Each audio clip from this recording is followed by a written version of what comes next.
Back to एनजीकॉन academy. Next जो topic है वो स्टूडेंट्स को एफएससी में बहुत मुश्किल लगता होगा क्योंकि उसका एक बहुत बड़ा प्रूफ था, लेकिन एंट्री टेस्ट में हमारे पास ये टॉपिक इतना मुश्किल नहीं है। तो टॉपिक है हमारे पास एब्सोल्यूट पोटेंशियल एनर्जी का। अच्छा, एब्सोल्यूट पोटेंशियल एनर्जी को डिफाइन इस तरह से किया जाता है कि एनर्जी रिक्वायर्ड, या इसको ऐसे भी कह सकते हैं कि possessed by a body at infinity.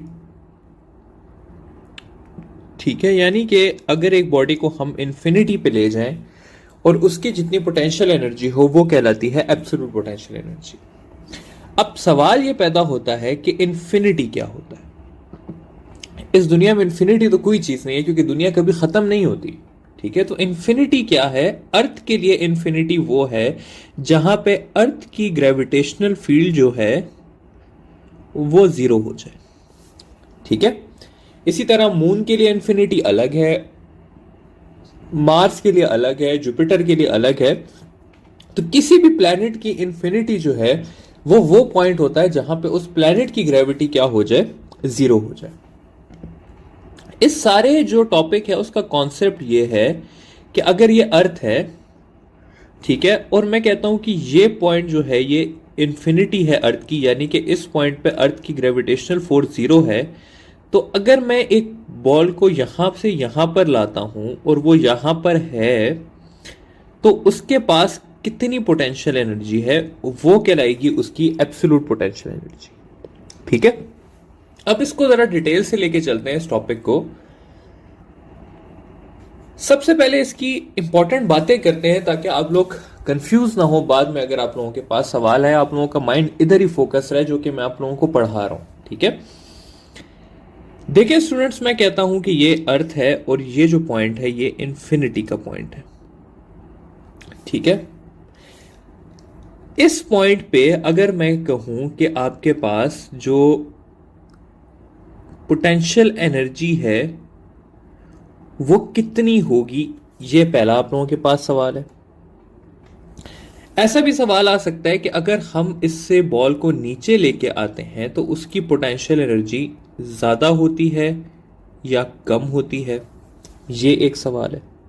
ठीक है, ये सवाल आ सकता है कि सरफेस ऑफ द अर्थ पे जो एब्सोल्यूट पोटेंशियल एनर्जी है वो कितनी है। तो ये मुख्तलिफ किस्म के सवाल हैं जो कि आ सकते हैं। इन तमाम सवालों के लिए जो इक्वेशन है हमारे पास वो ये है कि absolute potential energy is equal to minus G mass of object mass of earth divided by are.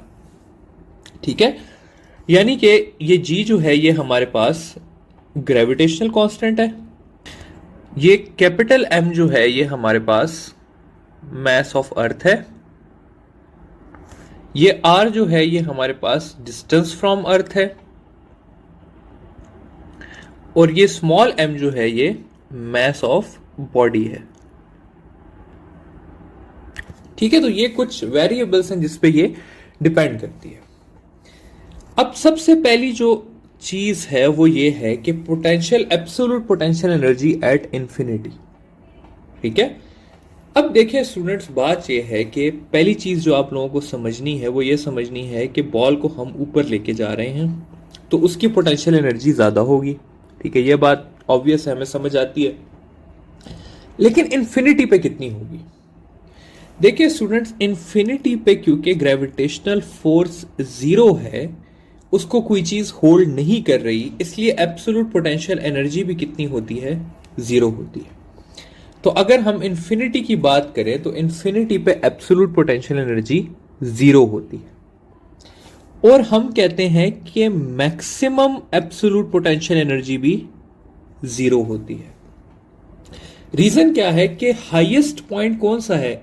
Infinity है, और हाईएस्ट पॉइंट पे पोटेंशियल एनर्जी कितनी है? जीरो है। ठीक है, तो अगर मैं उससे नीचे लेके आऊंगा तो पोटेंशियल एनर्जी आप लोगों के हिसाब से कम होनी चाहिए या ज्यादा होनी चाहिए?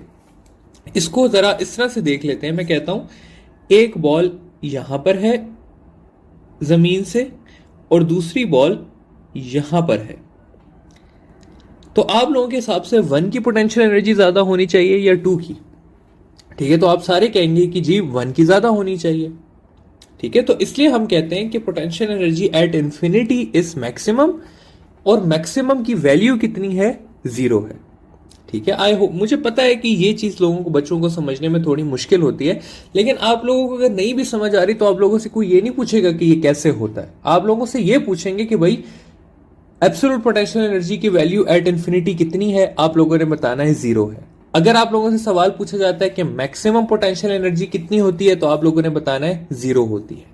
अगर आप लोगों से पूछा जाए कि इंफिनिटी पे मैक्सिमम होती है या नहीं, तो आप लोगों ने कहना है हाँ जी होती है मैक्सिमम। ठीक है, तो अगर ये चीजें आप लोगों को पता है तो ये आपके लिए मोर देन इनफ है। ठीक है, अच्छा, अब क्या है जी कि अगला सवाल देखते हैं। अगला है जी ये कि पूछा जाता है कि आर की वैल्यू मैं इंक्रीज करता हूं तो एब्सोल्यूट पोटेंशियल एनर्जी पे क्या फर्क पड़ेगा। ठीक है, तो अगर मैं ऊपर के हिसाब से देखूं तो एब्सोल्यूट पोटेंशियल एनर्जी और आर का जो रिलेशन है वो इनवर्स है। अपेरेंटली ये नजर आता है कि अगर मैं आर को ज्यादा करूंगा, यानी कि मैं बॉडी को ऊपर लेके जाऊंगा, आर को ज्यादा करूंगा, तो एब्सोल्यूट पोटेंशियल एनर्जी की वैल्यू कम होगी। ठीक है, लेकिन क्या आपका माइंड इस चीज को मानता है कि हम एक बॉल को ऊपर लेके जा रहे हैं, उसका डिस्टेंस ज्यादा कर रहे हैं, ठीक है, और उसकी एनर्जी कम हो रही है? मैं तो इस चीज को नहीं मानता। तो असल में स्टूडेंट्स यहां पर ये माइनस जो है ये बहुत सिग्निफिकेंट रोल प्ले करता है। यहां पर माइनस लिखा हुआ है। ठीक है, तो अगर आप आर को बढ़ाते हैं तो यू माइनस में बढ़ता है, और किसी चीज का माइनस में ऊपर होने का मतलब है कि वो चीज ज्यादा हो रही है, कम नहीं हो रही। ठीक है, तो सॉरी, ये चीज माइनस में कम होती है, और किसी चीज का माइनस में कम होने का मतलब होता है कि वो चीज एक्चुअली बढ़ रही है। क्योंकि अगर मैं कहूं कि -100 और -2 में से कौन सा बड़ा है, तो आप सब कहेंगे कि -2 जो है वो बड़ा है। ठीक है, तो अगर हम आर इंक्रीज करते हैं तो यू की वैल्यू माइनस में कम होती है, यानी कि यू की वैल्यू असल में क्या कर रही है, बढ़ रही है। ठीक है, तो अगर मैं कहूं कि इस तरह से कि भाई कुछ पॉइंट्स लिख दूं आप लोगों के लिए कि absolute potential energy at infinity is 0, maximum absolute potential energy is 0, potential energy, absolute potential energy और आर का डायरेक्ट रिलेशन है। आर को अगर आप ज्यादा करेंगे तो एब्सोल्यूट पोटेंशियल एनर्जी क्या होगी, ज्यादा होगी। अगर मैं आप लोगों से कहूं कि आपके पास 3 पॉइंट्स हैं, एक नियर इंफिनिटी, एक मिडल और एक सरफेस पे, तो किस पे पोटेंशियल एनर्जी ज्यादा होगी? तो मैक्सिमम होगी नियर इंफिनिटी, फिर होगी मिडल और फिर होगी on the surface of earth. ठीक है, ये सारी बातें हो गई। फाइनली एक और चीज आप लोगों को समझाना चाहता हूं कि अगर 3 चीजें आप लोगों को दी हुई हों कि -100 जाउल्स, -50 जाउल्स और 0 जाउल्स, और आप लोगों से पूछा जाए कि which point is near infinity, तो इसका क्या आंसर होगा? इसका आंसर होगा -50 जाउल्स। ठीक है, क्योंकि 0 जो है वो क्या है, इंफिनिटी है। 0 से नीचे आएंगे तो -1, -2, -3 इस तरह करके नीचे होगा, तो पहले -50 आएगा, फिर -100 आएगा। ठीक है, तो जितना कम माइनस होगा उतना वो पॉइंट इंफिनिटी के क्या होगा, पास होगा। ठीक है, तो ये था सारा एब्सोल्यूट पोटेंशियल एनर्जी के बारे में जो आपको पता होना चाहिए, जो आपकी नेसेसिटी है, जो एमसीक्यूज में आता है। ठीक है, तो आई होप कि ये चीज आप लोगों को क्लियर हो गई होगी। ये जो सिर्फ मैंने एंड पे लिखा है, अगर आप इसी को सही तरीके से समझ लें तो मुझे पूरी उम्मीद है कि आपके एमसीक्यूज वाला पोर्शन सारा कवर हो जाएगा।